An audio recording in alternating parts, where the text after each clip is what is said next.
Okay, Talmadge Smedley here, again, from T's Doghouse in the Doghouse. So this is the dog Chelsea. Made one video of her walking around the obstacle courses, or the obstacle course. Just learning how to follow the direct pressure from the lead on her collar. Hoping that she would start to pay some attention to me and realize that the direction I'm walking had an effect on the direction she got to walk. And I felt her giving in, pulling a little bit less on that collar, starting to pay attention to me as I went around some of these obstacles, realizing that where I was going was where she needed to be going. Still has a lot of desire to be away from me. She's, you know, as you can see, she's on the end of that leash. She's always looking out, so she's definitely not looking to me, and I would really like to see her look to me a little bit more. We have the help of the cat, Mr. Meowgie. We've had him a few weeks. He is not scared of dogs, and he's got a lot of personality. So he's going to join us, I guess, in this video and see if he can make friends with this dog. Obviously, Chelsea doesn't have a problem with cats, which makes this easier. Okay, so the first thing I'm going to do is try to get her to look towards me. At the end of my last video, I called her to me. I put some pieces of food on the ground. She did eat those pieces of food off the ground. That gave me some hope that maybe there will be a little bit of treat drive in there, that she'll have a desire to get a treat and maybe work for food. It always makes it easier if they're willing to work for food. But either way, you know, dogs love affection, and we can do a lot just with affection. So the first thing I'm going to do is try to build her name, and also create a couple marker words, positive marker words. The words that I'm going to create first are yes and good. I use those a lot in training as I'm trying to help the dog understand what it is that I want them to do, and really to help them understand when they're doing what I want them to do.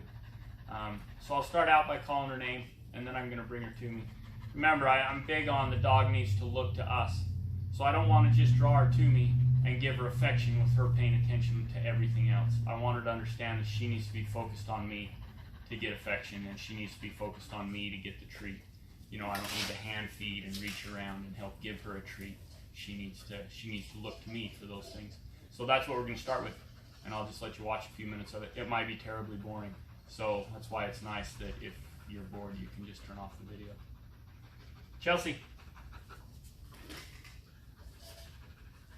Good. Yes. Good.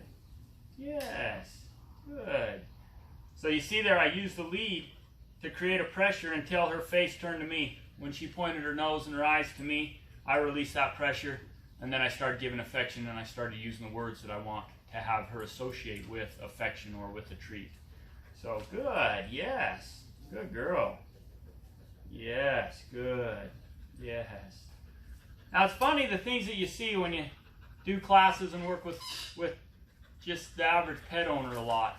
And the way we pet a dog makes a huge difference on energy levels and how they perceive our affection or our attention.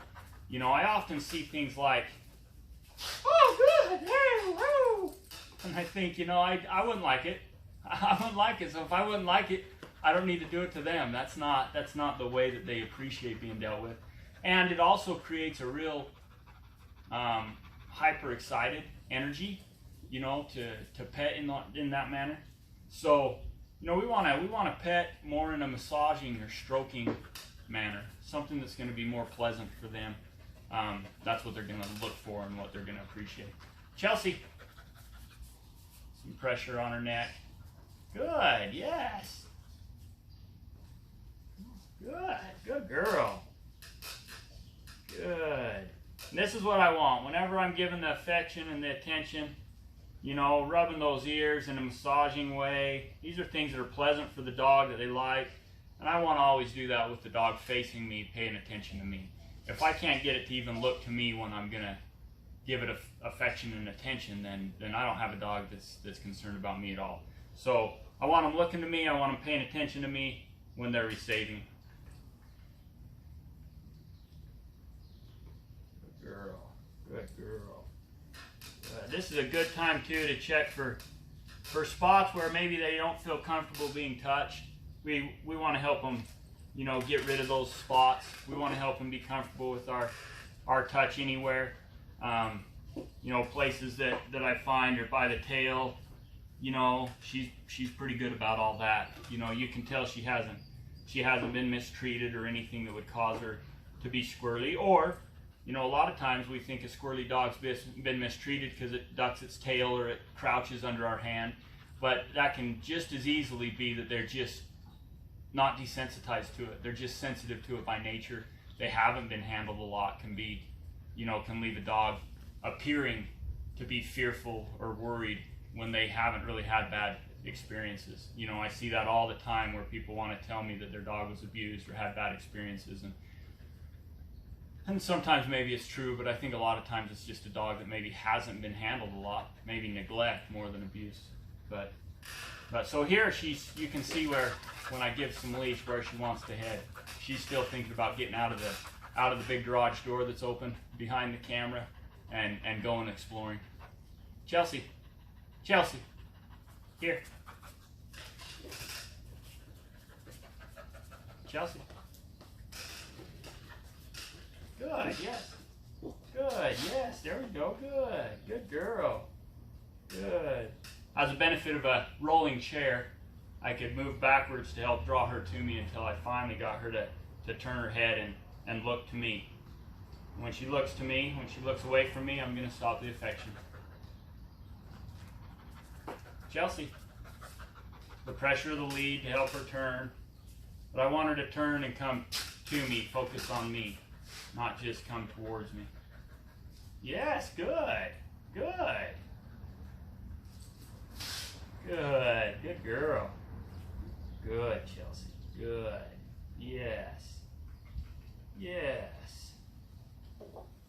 Yes. Good girl. Good. Yes. Good. Yeah. Chelsea.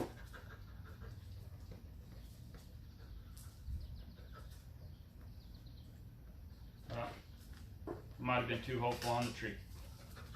Come here. That'll change a lot too as we go on. Good, yes. Good, yes, good girl. Here. Good, yes, good girl. Good girl. That's all I'm looking for. Just pressure on the lead till she turns her attention to me, looks at me, and then I'm going to let her know that I appreciate that. That's what I was looking for. And pretty soon she'll be looking for it too. She'll look to me all the time because she wants the attention, the affection, the praise, and hopefully the treats. Good.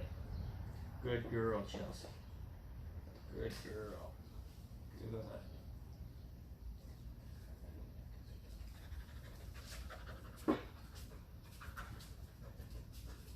Good.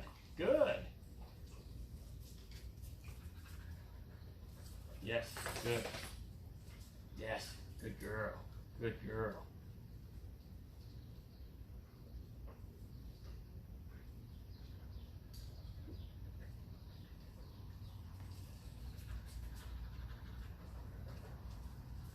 Yes, good.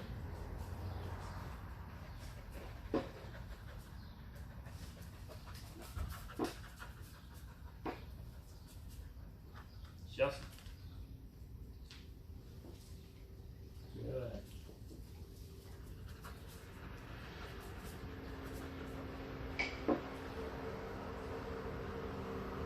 Chelsea. Good.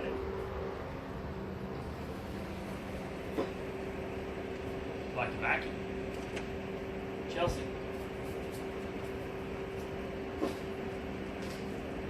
Yes. Chelsea. Chelsea. Chelsea. Hey. Chelsea. Video. Good, yes, good. Okay. There's a little bit of what I'm going to be doing for the next little while today, trying to create those marker words. Also, see if I can get Chelsea to start looking for attention and affection and learning to look to me when she feels the pressure on this lead. So, hopefully you'll join me on my next video also. We'll continue to make videos as we go through this process with Chelsea. And please remember, to like us on Facebook and on Instagram and on YouTube so that you can be notified when we make new videos. Thanks.